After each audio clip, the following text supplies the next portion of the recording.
Teach them the correct way, don't let it run wild. Welcome back to the Now Morning Show. It's time for Spotlight, where we take a look at child safety during the July-August vacation. Take proper care of it.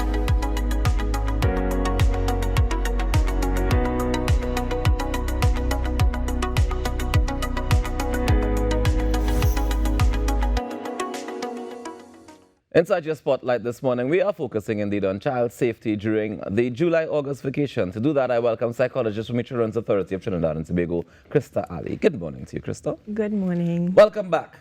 Thank you so much. Now, when schools are out for the July-August vacation, generally, parents tend to take a little bit of a step back. They let down some of the rules, all of the routines that we have and we build up during the school term. We kind of let them down a little bit. Is it that we should be remaining as vigilant as we do during the term when it's vacation time? Well, I would say even more so. Ooh. Yeah, because the school system sort of provides a built-in babysitting structure for some persons, as well as just structure in general. They have a safe space to go to every day. And we no longer have that during this Java season. So it's really about being intentional and being, I don't want to say hyper vigilant, but just being aware of the fact that the lacks that is now there can also provide opportunities for different things to happen to your children. A lot of risk can happen. So we need to be mindful of that and take certain precautions to ensure that while the routine is not as stringent as during the school, the semester, you know, we need to be mindful of where our children are and who they're around. So the vigilance is more about safety than it is about routine? Well, we have to also remember that children need routine because we don't want them to get so accustomed to being lax that then it's difficult in September for them to get accustomed to routine as well. Okay. Children need routine because that also promotes a sense of safety and they kind of need to know what's going to happen next. So yeah, not as stringent, but remember to always make sure that your children has some sense of routine. Now, one of the things that, of course, we have a concern about is what you're doing with your children during the vacation, because work still continues for most adults, unless the ones that plan to take the vacation same time. What advice would you give to parents to help them determine the best route of vacation care? So you need to know your support system and your social network to understand, you know, what am I going to do with my children or my child during this period. Some families, they just have, you know, people at home who can always look after the children, but not all families have that. So it's about planning ahead. We know when this period is coming, just like we know when the school semester is going to be starting. We need to plan ahead and really be mindful. So it's about striking a balance between responsibility and that relaxation and being mindful of who your children are around, whether that's a camp that they're going to, whether it's lessons, whether it's a babysitting service that you're going to be using. You need to do your due diligence to make sure that you know who's going to be supervising your child. And that is the key point here, supervision. Right. Yeah. What is parentification? Parentification is something that at the authority we've been promoting a lot on our Facebook and social media right now. Parentification is basically when children have to pick up the roles and responsibilities of adults. So that would, of course, include doing chores at home and supervising younger children. Now, when I say doing chores at home, I'm not talking about teaching your children responsibility and how to basically take care of themselves. I'm talking about being responsible for all of the chores at home and supervising children as if it's their job. It's something that's almost expected of them. Right. Now, the thing with parentification is that it's actually pretty ingrained in our culture. So when I say words like that, some people are like, well, that's perfectly normal. I grew up taking care of my younger siblings as if that was something normal. But we cannot expect that because there's an older child in the home that they're automatically going to pick up that responsibility, because it's actually not their duty. Yeah, but is it ever okay?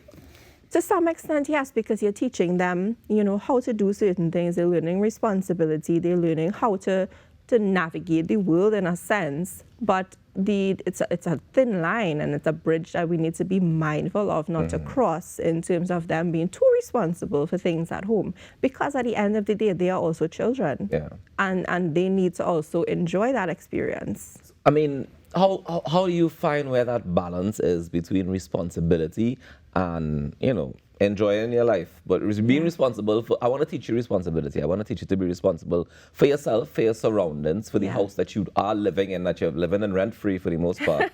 And I want to teach you that level of responsibility, but I don't want to take away your opportunity to play and to have fun and to relax. So you will see it in their disposition and how it might start to affect their functioning. Krista.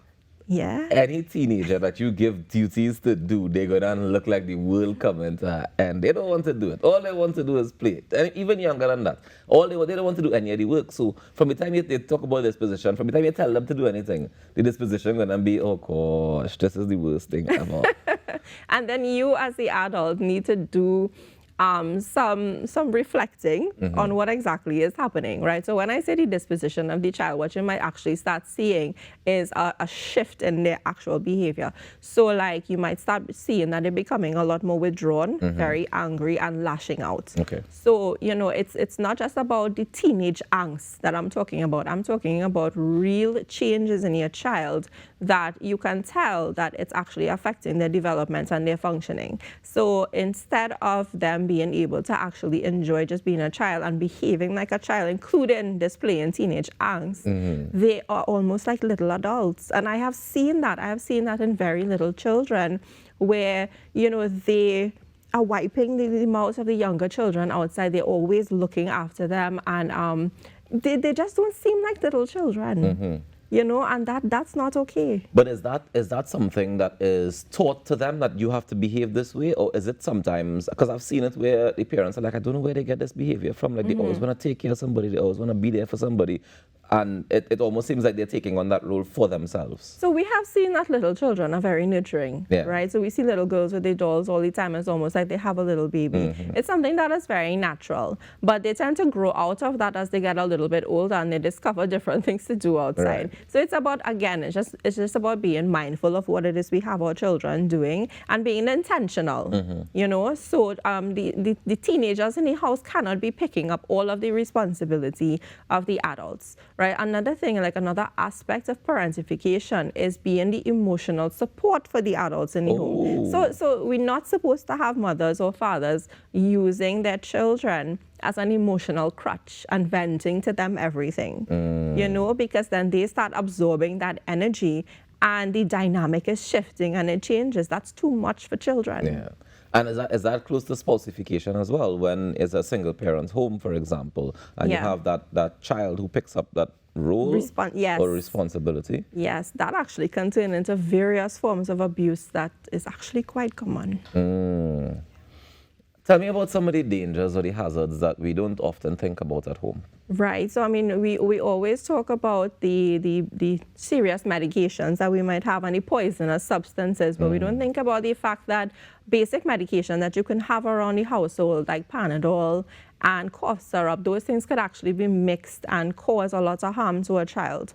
Another thing would be electrical cords and things like that they can trip over. Children can easily, you know, or anything that might cause electrocution and things like that. Another main one would be open doors and open gates, right? During this time, we do see an uptick of incidents of children just walking through doors that were left open by whomever and then walking out into the street or accidentally falling into pools. So particularly if there's a pool within the household, we need to be mindful of open doors.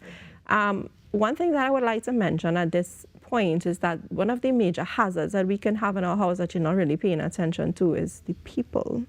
So the visitors that you might have, friends who are coming over, we need to be mindful of that. We need to be mindful of how our children respond to people like that, because you honestly just never know if you are inviting a hazard into your home.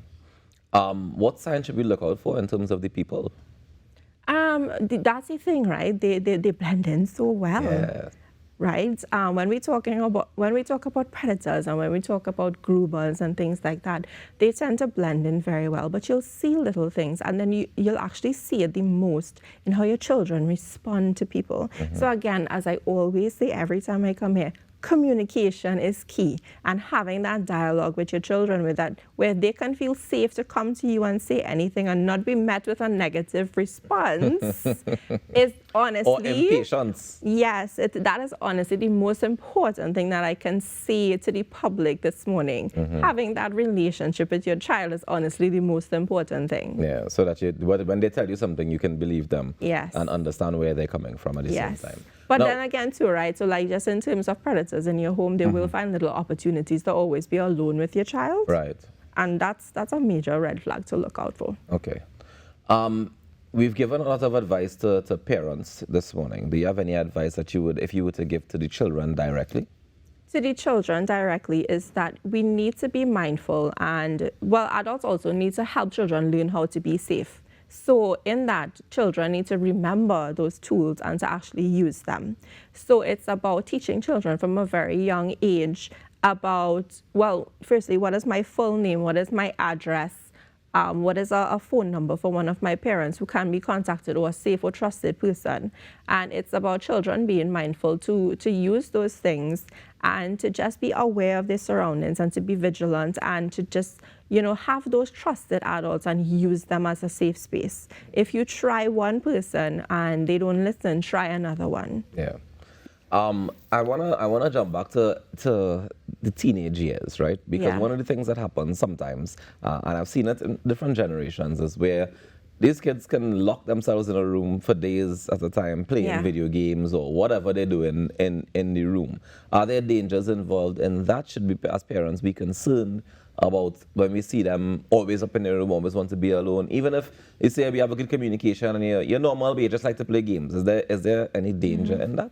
Most definitely. So children, they need a balance, right? Teenagers need balance. They need to be outside as well, getting some fresh air. They need to be interacting with persons.